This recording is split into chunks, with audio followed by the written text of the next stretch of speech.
तो चलिए शुरू करते हैं।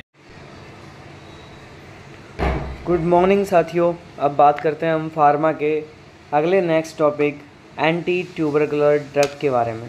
एंटी ट्यूबरकुलर ड्रग का अगर मैं बात की जाए तो सबसे पहले हम इसके इंट्रोडक्शन के बारे में बात करते हैं। जो इंट्रोडक्शन होगा, इंट्रोडक्शन की अगर मैं बात करूं तो सबसे पहले हम देखते हैं कि these drug are use in treatment of TB by destroy kill the tubercular bacilli of the TB bed. TB is a chronic infectious disease होती है, chronic infectious disease it's called TB, जो कोज करती है किसके, mycobacterial tuberculi के through. It is a curable of diagnosis earlier. अगर इसको curable कर सकते हैं, हम इसको क्योर कर सकते हैं अगर इसका डायग्नोसिस अर्लियर हो तो। नेक्स्ट बात करते हैं हम इसके क्लासिफिकेशन पर। क्लासिफिकेशन में भी first line drug, second line drug होती हैं।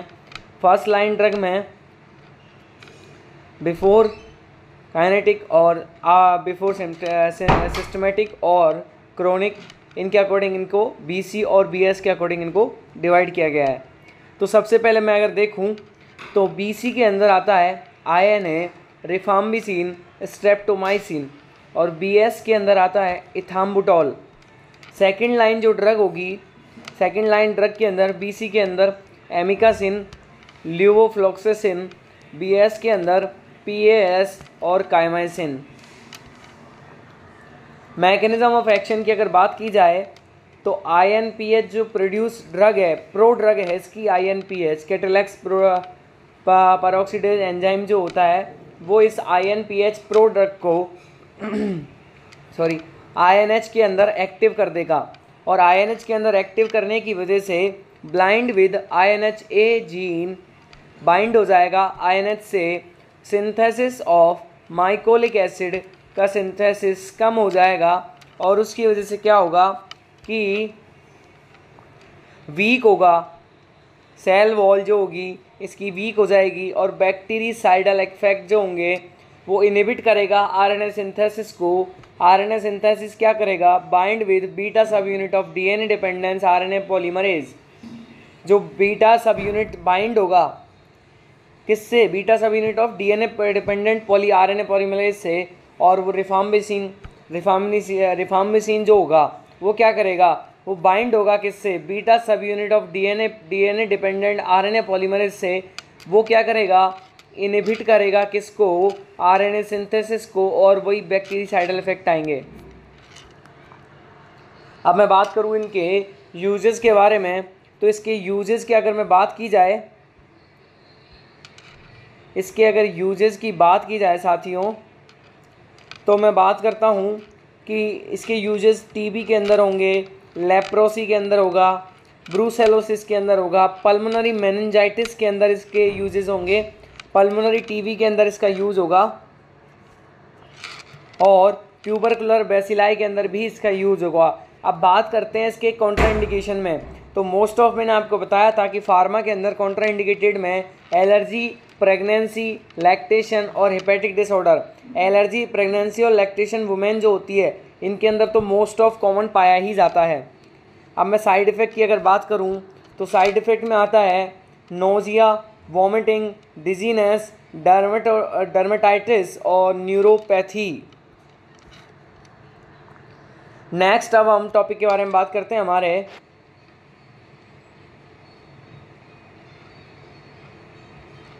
नेक्स्ट अब हम बात करते हैं हमारे टॉपिक के बारे में, जिसे हम बोलते हैं एंटी कन्वल्यूजिंग या एंटी कन्वल्जेंट ड्रग्स। इसके इंट्रो में क्या है, it is a called off anti epileptic drug. Epilepsy is a condition generated due to change in electrical impulse of brain। Electrical impulse of brain की वजह से एपिलेप्टिक की condition generate होती है। Epilepsy is characterise by the recurrent seizure attack. Epilepsy को क्या कहते हैं, फिट्स भी कहते हैं, और वो कैरेक्टराइज करती है किसको, रिक्यूरेंट सीजर्स अटैक को। अब मैं बात करता हूँ इसके क्लासिफिकेशन के बारे में। कि इसके क्लासिफिकेशन के बारे में क्या बात है। इसके क्लासिफिकेशन के बारे में बात है कि फर्स्ट आता है बारबिट्यूरेट्स। बारबिट्यूरेट में फिनोबार्बिटॉन और मीफोबार्बिटॉन के नाम से होता है ड्रग्स। अब आते हैं डेऑक्सी बारबिट्यूरेट्स, जिसमें प्रेमेडॉन आता है। हाइनेडॉन में फिनोटोइन फिसोफिनोटोइन आता है।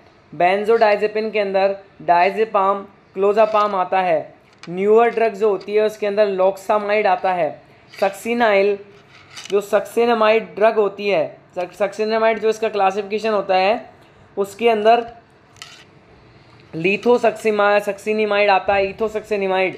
गावा ट्रांसएमिनेज इनहिबिटर के अंदर वैलपोरिक एसिड आता है। और एमिस्टिबिलाइन के अंदर कार्माजपिन आता है। कार्माजपिन फर्स्ट एंटीसाइकोटिक ड्रग के रूप में डिस्कवर की गई थी, सीपीजेड। मिसक्लेनियस के अंदर acetazolamide first drug of choice होती है किसके लिए, हाइड्रोसेफेलस के अंदर। अब हम बात करते हैं जो इनके डिक्रीज करता है CSICP के प्रोडक्शन को। मैकेनिज्म ऑफ एक्शन के बारे में कि जो फिनोटोइन है वो क्या करेगा, इनहिबिट करेगा sodium channel in inactivate form.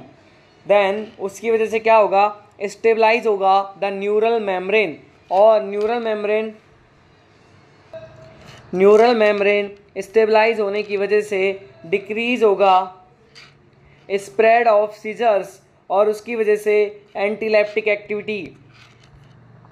अब इसके यूजेस के बारे में अगर मैं बात करूं साथियों, तो यूजेस में एंटी काइनेटिक एपिलेप्सी है, फोकल एपिलेप्सी है, सीजर्स है, any kind of epileptic disorder है, और स्टेटस एपिलेप्सी है। कॉन्ट्राइंडिकेटेड केस किस में होंगे, हार्ट ब्लॉक के अंदर कॉन्ट्राइंडिकेटेड होंगे, ब्रेडिकार्डिया के अंदर होगा, बोन मैरो सप्रेशन के अंदर ये कॉन्ट्राइंडिकेटेड होगा।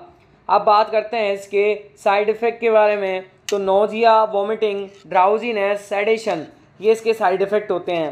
अगली हमारी ड्रग आती है opioids, generalize form of morphine.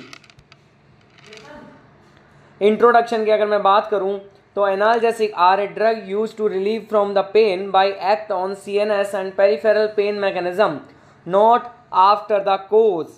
इसका मतलब है कि एनाल्जेसिक जो ड्रग्स हैं उनका यूज किया जाता है relieve from pain act by CNS and peripheral pain mechanism की कारण, not effect the causes. Opioids are non-narcotic analgesic morphine-like drugs. These are pharmacological similar to morphine and they are also habit-forming drugs. Classification की अगर मैं बात करूं तो analgesic के अंदर NSAIDs आते हैं, नॉन स्टेरॉयडल जो ड्रग आते हैं, एंटी इन्फ्लामेटरी ड्रग्स। नेचुरल के अंदर मैं बात करूं तो मॉर्फिन और कोडोसिन आती है, और सेमी सिंथेटिक के अंदर बात करूं तो हेरोइन है, हाइड्रोक्सी मॉर्फिन है, और सिंथेटिक के अंदर बात करूं तो ट्रामाडोल है। मोस्ट ऑफ ट्रामाडोल जो साथियों जिसका यूज़ किया जाता है severe surgery pain, after surgery के अंदर जो पेशेंट को पेन होता है उस कंडीशन में ट्रामाडोल का यूज़ किया जाता है। जैसे किडनी पेन हो गया या सर्जरी पेन हो गया तो उसके अंदर हम ट्रामाडोल यूज़ करते हैं जिसकी वजह से उसके पेन को रिलीव किया जा सके। अब इसके मैकेनिज्म ऑफ एक्शन की मैं बात करूं तो मॉर्फिन जो होगा वो क्या करेगा, ब्लॉक करेगा कैल्शियम+2 चैनल को, और उसकी वजह से क्या होगा, कैल्शियम+2 इंट्रासेलुलर लेवल बढ़ेगा, डिक्रीज होगा, और न्यूरोट्रांसमीटर डिक्रीज होगा। Pain impulses from releasing to brain ये डिक्रीज हो जाएंगे और पेन कम हो जाएगा। और दूसरा क्या है, morphine bind with the specific opioid receptor जो इनहिबिट करेगा एडिनाइलेट साइक्लेज को, और उसकी वजह से क्या होगा, डिक्रीज द इंट्रासेलुलर CAMP जो फॉर्मुलेशन है वो कम हो जाएगा, और उसकी वजह से कैल्शियम+2 इंट्रासेलुलर लेवल पर कम होगा, न्यूरोट्रांसमीटर कम होगा, और pain impulse from the reaching to the brain कम हो जाएंगे ताकि पेन भी कम हो जाएगा। और ये जो मॉर्फिन होता है वो ओपन करता है कैल्शियम+2 चैनल को, पोटेशियम चैनल को, जिसकी वजह से हाइपर पोलराइजेशन की कंडीशन होती है और कैल्शियम+2 चैनल फिर इंट्रासेलुलर लेवल पर कम होंगे और न्यूरोट्रांसमीटर कम होने की वजह से पेन इम्पल्स जो होंगे वो ब्रेन तक पहुंच ही नहीं पाएंगे और पेन भी कम हो जाएगा। अब हम बात करते हैं इसके यूजेस की। पेन के अंदर यूज होता है, मायोकार्डियल इन्फ्रैक्शन है और एंजाइना पेक्टोरिस है। एपी का मतलब एंजाइना पेक्टोरिस है। कार्डियक हार्ट फेलियर के अंदर इसका यूज होगा, कफ के अंदर इसका यूज होगा। कॉन्ट्राइंडिकेटेड में अगर देखूं तो पेशेंट विद रेस्पिरेटरी प्रॉब्लम के अंदर ये कॉन्ट्राइंडिकेटेड होगा, सीओपीडी के अंदर कॉन्ट्राइंडिकेटेड होगा, ब्रोंकोस्पाज्म, एक्सट्राजेनिक और हेड इंजरी और हाइपोवोलेमिक शॉक जो होता है उसके अंदर भी कॉन्ट्राइंडिकेटेड होता है। साइड इफ़ेक्ट की अगर मैं बात करूं, साइड इफ़ेक्ट में सेडेशन है, डिजीनेस है और हेलुसिनेशन के अंदर ये साइड इफ़ेक्ट देते हैं। अगर हम बात करें अब प्लाज्मा एक्सपेंडर की, कि प्लाज्मा एक्सपेंडर क्या है, those drug that are use to increase the plasma volume. Plasma expander के नाम से ही डिक्री वो हो रहा है, नॉमिनेट हो रहा है कि वो प्लाज्मा वॉल्यूम को इंक्रीज करेगा। They are high molecular weight drugs होती हैं, प्लाज्मा प्रोटीन है, एल्ब्यूमिन है, they are given IV injection. ये क्या करते हैं, आईवी के थ्रू दिए जाते हैं। क्लासिफिकेशन में दो तरीके से आते हैं, कोलोइड और क्रिस्टलॉइड। कोलोइड होते हैं ग्लिसरीन, डेक्स्ट्रोन, एल्ब्यूमिन और क्रिस्टलॉइड के अंदर आते हैं RL, DNS, NS, normal saline, Ringer lactate और dextrose normal saline. Mechanism of action की मैं बात करूं तो ये work on principle of osmosis के प्रिंसिपल पे काम करते हैं, जो इंक्रीज करते हैं प्लाज्मा ऑन्कोटिक प्रेशर को, जिसकी वजह से drawing water into the plasma from intercostal fluid. Uses की अगर मैं बात करूं तो एंडोटॉक्सिक जो शॉक होता है उसके अंदर यूज होता है, हाइपोवोलेमिक शॉक के अंदर यूज किया जाता है और आईवी फ्लूइड है तो सीधी सी बात है बर्न के अंदर यूज होगा, एक्सटेंसिव टिश्यू डैमेज के अंदर होगा, ट्रॉमा के अंदर इसका यूज होगा। कॉन्ट्राइंडिकेटेड की अगर मैं बात करूं तो पल्मोनरी एडिमा है और रीनल फेल्योर है, एक्यूट और क्रॉनिक दोनों के अंदर, एनीमिया होगा, कार्डियक फेल्योर होगा। साइड इफ़ेक्ट की अगर मैं बात करूं तो fever, chills, vomiting, nausea, vertigo, urticaria. Ideal जो ये होते हैं ना, आइडियल प्लाज्मा एक्सपेंडर होते हैं वो आइसोटोनिक विद ब्लड होते हैं, नॉट एंटीजेनिक होते हैं, नॉट पायरोजेनिक कोजेज होते हैं, don't interfere with the blood grouping है, फार्माकोलॉजिकल इंसेंट होते हैं। ठीक है जी, अब हम बात करते हैं हमारे मोस्ट इंपॉर्टेंट टॉपिक जो फार्मा का इंट्रो होता है। सबसे पहले फार्माकोडायनेमिक और फार्माकोकाइनेटिक की बात अगर हम करते हैं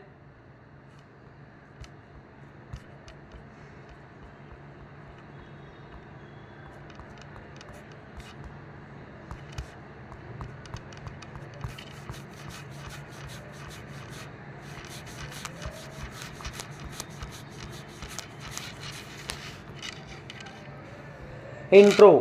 फार्माकोलॉजी क्या है, फार्माकोन प्लस लोगस से बनी हुई है।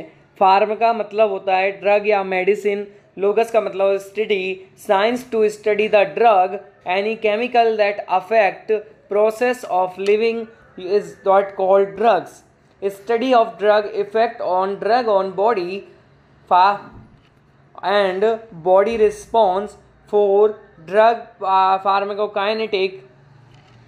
अब याद रखिए ड्रग ऑन बॉडी क्या होगा, फार्माकोडायनेमिक और फार्माकोकाइनेटिक। ठीक है, फार्माकोडायनेमिक तो होगा ड्रग ऑन बॉडी, ऑन मतलब बॉडी पर, और जो बॉडी रिस्पॉन्स देगी किसके लिए, ड्रग के लिए सॉरी, वो होगा pharmacokinetic, is called pharmacology. Branches की अगर मैं बात करूं तो फार्माकोलॉजी की ब्रांचेज हैं फार्माकोडायनेमिक और फार्माकोकाइनेटिक। इफेक्ट ऑफ ड्रग डेस्क्राइबल है और अनडिजायरेबल है, डिजायरेबल और अनडिजायरेबल इफेक्ट ऑफ ड्रग है। Movement of drug with in the body ADME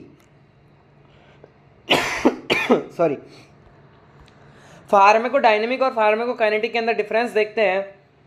What is effect of the drug on body is a pharmacodynamic, or what does the body do drug with do the drug is pharmacokinetic.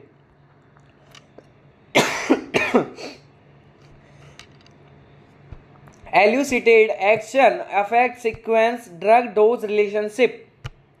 It include और pharmacokinetic के अंदर include करते हैं absorption, distribution, metabolism और excretion. Absorption हम कैसे हैं IVIMSC, ये एक सीरीज कॉम्बिनेशन में होता है. Modification of the action one drug due to the another drug is also cover in it pharmacodynamic. Primary site of metabolism is liver. Pharmacokinetic drug जो बॉडी पर क्या करेगी, effect of body drug, mechanism of action, how drug do its work, and effect of drug is actual work of drug. मिलते हैं साथियों नई class में जो फार्माकोलॉजी है उसके प्रॉपर इंट्रो के साथ. ये एक जर्नल इंट्रो था जो मैंने आपको बताया. Please like, share and subscribe और ज़्यादा से ज़्यादा उस व्यक्ति के पास पहुँचाइए जिसे पैथोलॉजी फार्मा की बहुत ज़्यादा नीड है, उसने अभी तक कुछ भी नहीं पढ़ा है. उसके लिए आप इस वीडियो को ज़रूर शेयर कीजिएगा.